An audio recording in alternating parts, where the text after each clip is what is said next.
Hey everybody, welcome back to Record-ology. Today we're taking a look at this guy right here. It's been a while since we've reviewed anything from ClearClick. Everything we've reviewed from them has been very interesting and very unique. It doesn't seem to be stuff that shows up under other brand names, which is really good. So this promises to be no different. This is an antique styled yet modern radio, but the feature set is really good. So you've got AM and FM. You've got Bluetooth, Aux-In, and USB playback. Features a vintage look, handmade wooden exterior. It's got a backlit radio dial, Bluetooth connectivity, like we were saying, easy tuning and volume control, 5-year warranty. Their warranties are indeed really, really good. I love the packaging. It looks good. All right, so let's go ahead and open it up and see what we get. Starts with a manual with an aux cable. Very nice. And the unit itself sandwiched in between a couple of pieces of foam. Let's slide it out here. I love, love, love the styling of this. It looks fantastic. I literally, go through a lot of products that we review on this channel, but ClearClick stuff, I usually keep their stuff around for personal use just because it's that cool. Okay, let's go ahead and take the bag off. It looks really, really good. I love it. Smaller than I thought it would be. For some reason, you get an idea when you're looking at a picture of something, how big it's going to be or how small. And I visualize this maybe 20% bigger than it really is. It's still pretty sizable. Good size, and the finish looks really good. Let's start around back. Ooh, I like the speaker grills on this side. We'll get to that in a minute. Let me go ahead and finish taking the plastic off. Back panel, I like the fact they have the branding on the back there instead of the front. I think that obviously would have ruined the design aesthetic of the front, but to have it on the back like that is a cool thing. Is this really a speaker, or is this just sort of maybe a passive reflex access point? Not 100% sure. We've got an FM antenna that you just untie and kind of let hang down below the unit. And it looks like we have a control panel right here.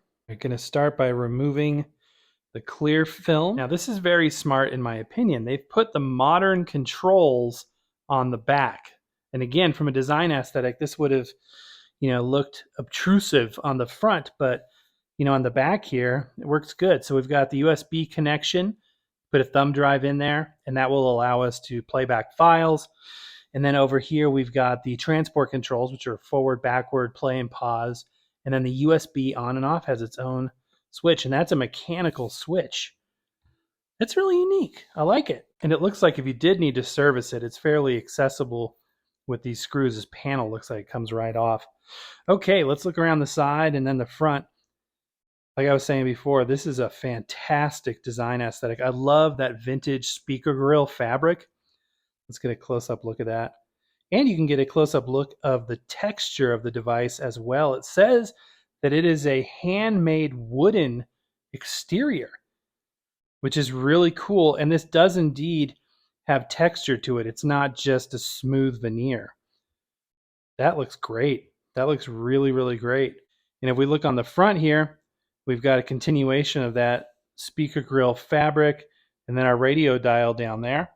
Looking around on this side, we've got an aux-in and then a very snappy and pronounced power switch.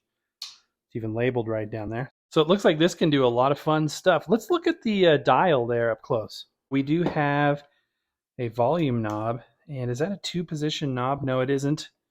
The back one is just decorative. So this is like a whitish, and this is sort of rimmed in gold. It gives it a nice vintage look. I love, love, love these buttons down here. They're non-mechanical buttons. I mean, all buttons are going to be mechanical, but you know what I mean? It doesn't have like a 2-position sort of ka-chunk. It's just a click.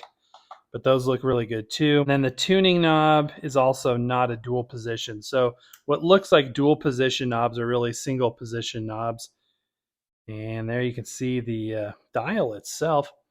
Let's go ahead and power this bad boy up and take a look. Okay, gonna go ahead and turn it on. Ooh, yeah, that lights up very, very nicely. And like we saw before, this is gonna be volume, and this will be the tuning side. It starts off in FM mode. Digital tuner, no huge surprise there. Like I've said before, I don't mind digital tuners at all. I think they work great. Cheryl Smith. Because either you're on or you're off. You know what I mean? There's like no in between. It's like, it's a good thing. I feel like it really helps you lock into a station clearly, easily. Coming up 5 o'clock.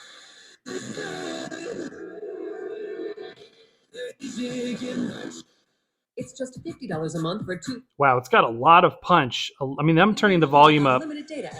maybe 5 or 10%, and it easily fills the room at that.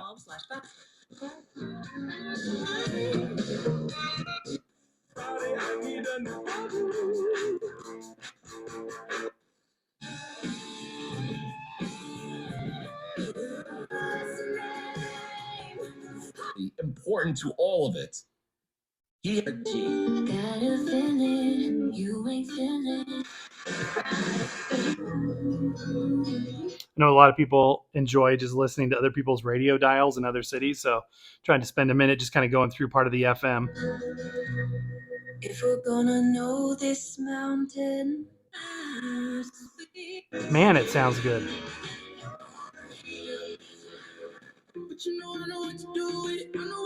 It's amazing. It's got a lot of punch. The presence is very immediate. I mean, doesn't feel boxy. When I say the presence is there, it's got a lot of presence. To me, that is the opposite of boxy, where you feel like the sound is removed in a boxy sound system. But this feels like it's very much in the room. You feel like you're a part of the sound. Whatever's going on behind the scenes to make that happen, I feel like is done really, really well. I'm going to listen to these side speakers here and try to get an idea if they're really producing sound or if they're just decorative.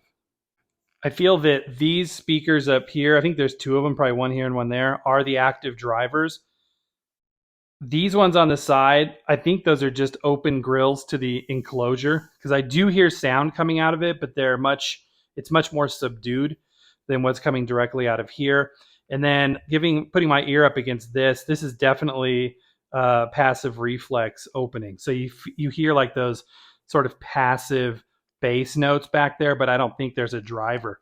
So, and it probably says all this in the manual, but I'm guessing there are 2 drivers.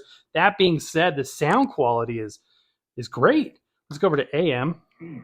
Photo dealers in the country, they prove it every. Now keep in mind that FM reception, and by the way, if I have to make a judgment on the reception, it's great. But AM is going to be using the ferrite rod internal. The FM was using that FM coil, but I never even untied it. So that reception was without even stretching out the antenna. It's going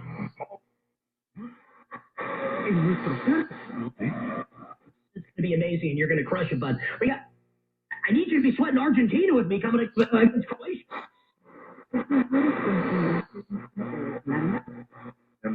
He died.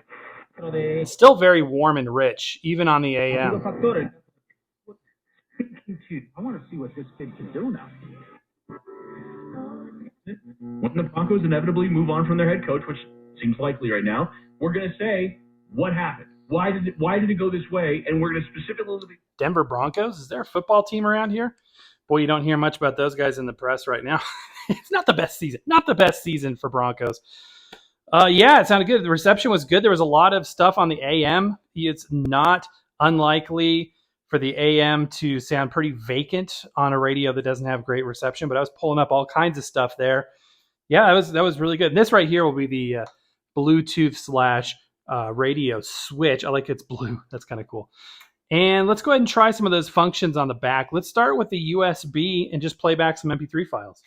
I'm guessing that the switch on the front doesn't really matter when it comes to the USB because this has its own on and off. So we're going to turn that on. You can see that starts blinking red. And put our thumb drive in here. Got some MP3 files on here.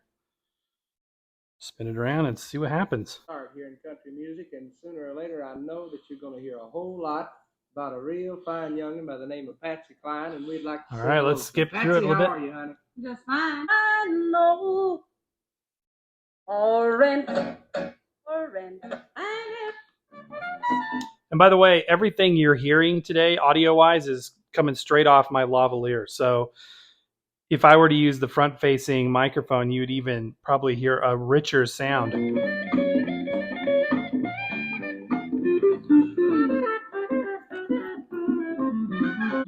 In fact, let's do that. I'm going to go ahead and take off the lav, and we're just going to listen to it ambiently with the stereo mics.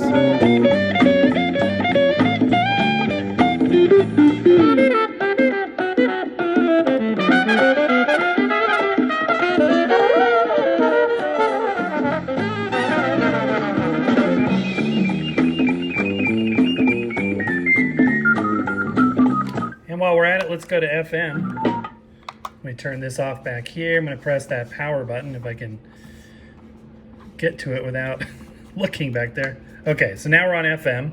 Of Denver is here to help. This is Dan Kapler. Serious car crashes are like a bomb. I hope you had the time of your life. All right. So, Bill, we're going to send you a copy of How We Love. For today, requires paper. Toothbrush can change your mind about what a toothbrush can do. And all night long, so kiss, it goes back.